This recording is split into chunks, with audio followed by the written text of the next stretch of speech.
Teknologi seperti ini sedang dikembangkan sekarang, dan banyak ahli percaya ini akan mengubah cara manusia berperang selamanya. Teknologi seperti ini sedang dikembangkan sekarang, dan banyak ahli percaya ini akan mengubah cara manusia berperang selamanya. Bayangkan sebuah AI diberi tugas sederhana, hancurkan semua ancaman.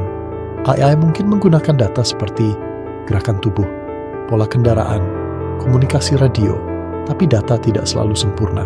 Jika algoritma salah membaca situasi, orang sipil bisa menjadi korban.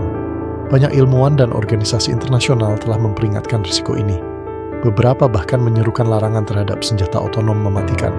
Sekarang aku ingin tahu pendapatmu. Apakah AI membuat perang lebih aman karena mengurangi korban tentara? Atau justru lebih berbahaya karena keputusan mematikan diberikan kepada mesin? Tulis pendapatmu di komentar. Dan jika kamu tertarik membahas teknologi masa depan dan sisi gelap sains, ikuti Kalfatex.